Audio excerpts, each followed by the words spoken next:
தினம் ஒரு தகவல் என்பதில் சிக்கனமும் சேமிப்பும் வாழ்க்கை தரத்தை உயர்த்தும் ஒரு கருவிகள்.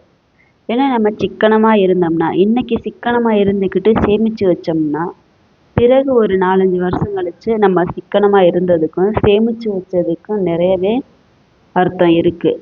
அதனால நம்ம சேமிப்பு எப்பயுமே இருக்கணும். நம்ம சம்பாதிக்கிறது 50% இருந்தாலும் அதில் 20% நம்ம சேர்த்து வச்சோம்னா தான் அது பின்னாடி நமக்கு உதவும். இன்னைக்கு என்ன பார்க்க போகிறோம்னா பீட்ரூட் பொரியல் பண்ணுறது. பீட்ரூட்டை நறுக்கி நறுக்கியே போர் அடிச்சு போச்சு. சரி அதை எப்படா நறுக்கிறது அப்படின்னு சொல்லிக்கிட்டு சரி இது மாதிரி இதில் வச்சு திருவிடலாம். துருவி போட்டால் நல்லா இருக்கும், சாப்பாட்லேயும் பிசைஞ்சு சாப்பிட்றதுக்கு நல்லா இருக்கும், டேஸ்ட்டும் நல்லா இருக்கும் அப்படின்னு சொல்லிட்டு எடுத்து வச்சு திருவ ஆரம்பித்தா திருவுறேன் கிட்டத்தட்ட 1 மணி நேரமாக திருவுறேன். நறுக்குனாலும் இந்த டைம் ஆயிருக்கும் போல் அப்படின்னு சொல்லி சரி ஏதோ பார்ப்போம் அப்படின்னு சொல்லி மனசை தேர்த்திக்கிட்டு நானும் திருவ ஆரம்பிச்சிட்டேன். திருவிட்டே இருக்கும்போது கை தான் வேலை செய்யுது, மைண்டெல்லாம் பார்த்தா எங்கேயோ பறக்குது வானத்தில். சரி அப்படியே பாட்டு அலை போகுது, அந்த பாட்டு வருது இந்த பாட்டு வருது, பல பாட்டுகளாக ஓடி வருது. சரி ஒன்று ஒன்றா நம்மளும் பாட்டை பாடிக்கிட்டே நம்ம வேலையை பார்ப்போம் அப்படின்னு சொல்லிட்டு ஒரு வேலையாக ஆரம்பிச்சாச்சு. காலையில் எழுந்திரிச்சாச்சு. எப்பயுமே காலையில் எழுந்திரிச்ச உடனே நம்ம முதல்ல குளிச்சிடணும். அப்போ தான் பீடை விலகும் அப்படின்னு சொல்லுவாங்க. நம்மளை பிடிச்ச பீடையெல்லாம் ஒதுங்கட்டும் அப்படின்னு சொல்லிட்டு காலையில் எழுந்திரிச்ச உடனே முதல் வேலையாக குளிச்சுட்டு மங்களகரமாக இன்றைக்கி செவ்வாய்க்கிழமையா, செவ்வாய்க்கிழமைனால தலை குளிச்சாச்சு. தலையை குளிச்சுட்டு நல்லா மங்களகரமாக குளிச்சுட்டு வீட்டில் விளக்கெல்லாம் ஏற்றி சாமி கும்பிட்டுட்டு சமைக்க ஆரம்பித்தாச்சு. சமைக்கணும், சாப்பாடு வச்சு சாம்பார் வச்சு பீட்ரூட் பொரியல் பண்ணி ஒன்று ஒன்றா செஞ்சு முடித்தோடனே நமக்கு 8 மணி 9 மணி ஆயிரும். காலையில் எல்லா வேலையும் முடிச்சுட்டு 10 மணிக்கு மேலே தான் நம்ம கொஞ்சம் ஃப்ரீயாக ஆக முடியும். அது வரைக்கும் அப்படியே போர்க்களம்தான் காலையில் எழுந்திரிச்சதுலேருந்து.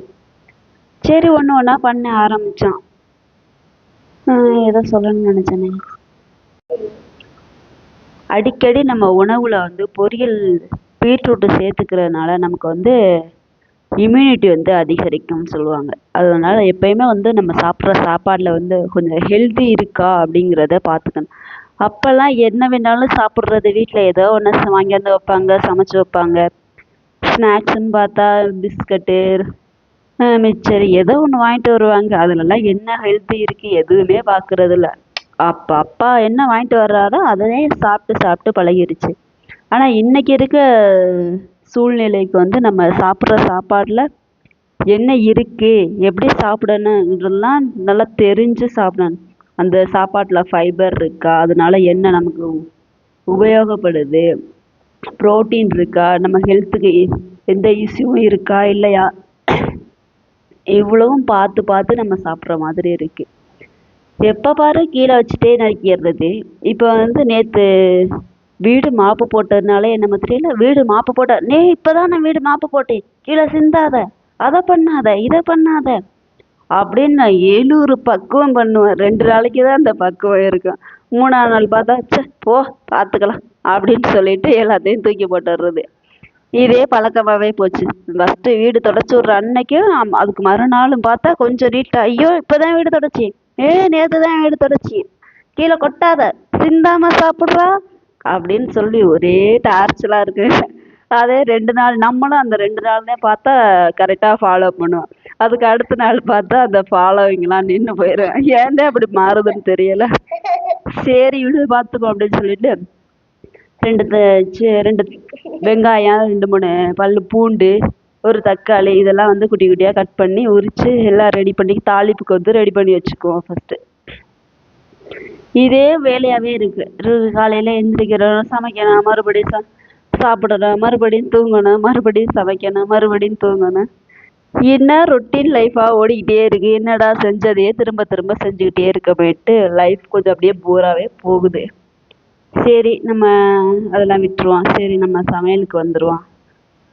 இதை குட்டி குட்டியாக இந்த பூண்டை உரிக்கிறவங்களுக்கு அவார்டு தான் கொடுக்கணும். எங்கட உரித்தாலும் ஒரு பல்லையும் 1 நிமிஷம் 2 நிமிஷத்துக்கு மேலே உரிக்கிற மாதிரி இருக்குது. எங்கட திருப்பினாலும் தூள் உரியே பட மாட்டேங்குது. இதை டக்குன்னு உரிக்கிற மாதிரி பார்த்தாலும் பூண்டு இப்போ வர்றதெல்லாம் ரொம்ப சின்ன சின்ன பூண்டாக வருதா, அதனால உரிக்கவே முடிய மாட்டேங்குது.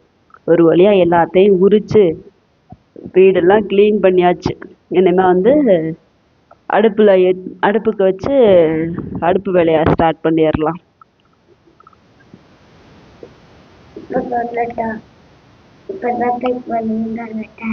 லைக் பண்ணுங்க, சப்ஸ்கிரைப் பண்ணுங்க, ஷேர் பண்ணுங்க. பாய். ஸ்டவ்வை பற்ற வச்சு ஒரு வாணலியில் வந்து ஸ்டவ்வில் வச்சு நல்லா ஒரு ஒரு ஒரு கரண்டி அளவுக்கு எண்ணெய் ஊற்றிக்குவோம். எண்ணெய் ஊற்றிக்கிட்டு எண்ணெய் பொரிஞ்சதுக்கு அப்புறமா, எண்ணெய் காஞ்சதுக்கு அப்புறமா கடுகு உளுந்தம்பருப்பு போட்டுக்கிட்டா போதும். போட்டுக்கிட்டு அதுலேயே வந்து வெங்காயம் கருவேப்பில்லை ரெண்டையும் வந்து ஒன்றாவே போட்டுக்குவோம். தனித்தனியாக போடுறதுனாலும் போட்டுக்கலாம், ஒன்றா போடுறதுனாலும் போட்டுக்கலாம். இந்த ஸ்டேஜில் வந்து நம்மக்கிட்ட பெருங்காயத்தூள் இருந்து போட்டால் சூப்பராக இருக்கும். அதில் வந்து வாயு தொல்லைகள் வந்து இருக்காது. நமக்கு வந்து எந்த சாப்பாடு செஞ்சாலுமே நம்ம பெருங்காயத்தூள் வந்து லைட்டாக ஆட் பண்ணிக்கணும். நான் இந்த டயத்தில் போடுறதுக்கு வந்து மறந்துட்டேன். ஸோ கிழங்கு போட்டதுக்கப்புறமா நான் மறுபடியும் போட்டிருக்கிறேன். இந்த எப்போ எது முன்னாடி வச்சிருந்தாலும் சமையல் செய்யும்போது என்னமோ சில விஷயத்த மறந்துட்டு மாற்றியே தான் செய்கிறான். அது கொஞ்சம் அந்த விஷயம் மட்டும் கொஞ்சம் மாறிக்கணும். ஒரு வழியாக சோறு வடித்து விட்டாச்சு. சோறு வடித்து விட்டு பொரியலை ரெடி பண்ணுவேன். வெங்காயம் நல்லா பொன்னிறமாக ஆனதுக்கப்புறமா தக்காளியை போட்டு வதக்கி விட்டு அதுக்கப்புறமா வந்து நம்ம பீட்ரூட்டு துருவி வச்சுருக்கோம்ல அதை போட்டுருவோம். இதை செய்கிறதுக்கு முன்னாடியே நம்ம பச்சை பருப்பை வந்து நமக்கு எந்த அளவுக்கு நம்ம பொரியலுக்கு தேவையோ அந்த அளவுக்கு எடுத்து, நான் வந்து ஒரு சின்ன டம்ளரில் 1 டம்ளர் தான் எடுத்து ஃபஸ்ட்டு தண்ணியை கொதிக்க வச்சு அந்த சுடுற தண்ணியில் வந்து போட்டு வச்சுட்டு இதெல்லாம் நறுக்க ஆரம்பித்தேன். நான் நறுக்கிற அந்த டயத்துக்கும் இது தாளிப்புக்கு வர்ற டயத்துக்குள்ளே அது நல்லா ஓரளவுக்கு வெந்து ஊறி போய் இருந்துச்சு. நல்லா சாஃப்டாகவும் இருந்துச்சு. பயிறு ரொம்ப ஹார்டாக இல்லாமல், ஹார்டாக இருந்தது வந்து நல்லா ஊறி சூப்பராக இருந்துச்சு. எடுத்து போட்டால் நம்ம துருவி இருக்கிறதுக்கு அந்த துருவி இருக்கிற கிழங்கு வேகிறதுக்கும் இந்த பருப்பு வேகிறதுக்கும் ஈக்குவல் டைம் எடுத்துக்கும் அப்படின்னு சொல்லி ஒரு மனக்கணக்கு.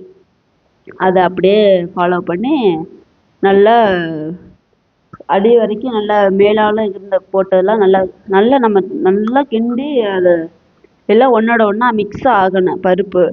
இதை வந்து பருப்பை வந்து முன்னெல்லாம் எப்படி பண்ணுறதுன்னா, பருப்பை மட்டும் சும்மா கழுவிட்டு அந்த வெங்காயம் தக்காளி ஆட் பண்ணி வதக்கும் போதே அது வதங்கினோடனே ஃபஸ்ட்டு பருப்பை போட்டுட்டு அதுக்கப்புறமா தான் பருப்பை போட்டு ஒரு 2 நிமிஷம் கிண்டி விட்டு அதுக்கப்புறமா கிழங்கு போட்டு கிண்ட ஆரம்பிக்கிறது. அது வந்து கிழங்கை வந்து குட்டி குட்டியாக நம்ம கத்தியில் அருவாமனையில் கட் பண்ணியிருந்தால் அந்த மாதிரி பண்ணிக்கலாம்.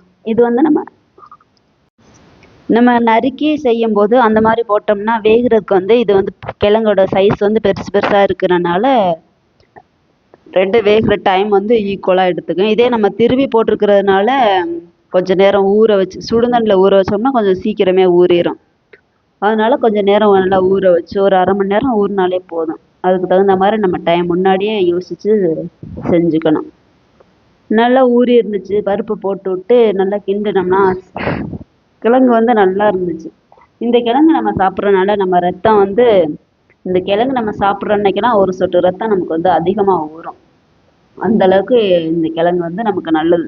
இந்த கிழங்கை வந்து இப்படியே பொரியல் பண்ணி சாப்பிடலாம், ஜூஸ் போட்டு கூட சாப்பிடலாம். அதில் வந்து கொத்தமல்லி, கருவேப்பிலை, இந்த கிழங்கு, அதுக்கப்புறம் ஜாகரி இதெல்லாம் இது பண்ணி மிக்ஸ் பண்ணி நல்லா பிளெண்ட் பண்ணி குடித்தோம்னா அதில் நம்ம ராவா எடுத்துக்கும் போது இன்னுமே இதில் சத்து அதிகமாக இருக்குது. பீட்ரூட் கிழங்கை பொறுத்த வரைக்கும்.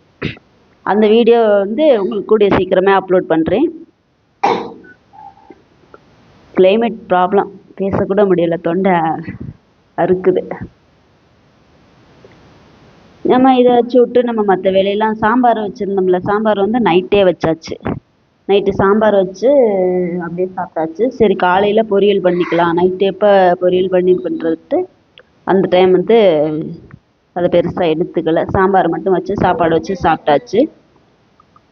இப்போதைக்கு வந்து பொரியல் பண்ணி சாம்பார் சாப்பாடு இதை செஞ்சாச்சு. காலையிலைக்கும் இதுதான், மதியத்துக்கும் அதுதான். இது பொரியல் பண்ணி நம்ம சாப்பிடும்போது நமக்கு இதை வந்து அப்படியேவும் சைடிஷாகவும் பயன்படுத்திக்கலாம். இல்லை நம்ம சாப்பாட்டில் நெய் போட்டு இந்த கூட்டை போட்டும் பிரட்டி சாப்பிடலாம். பாய்.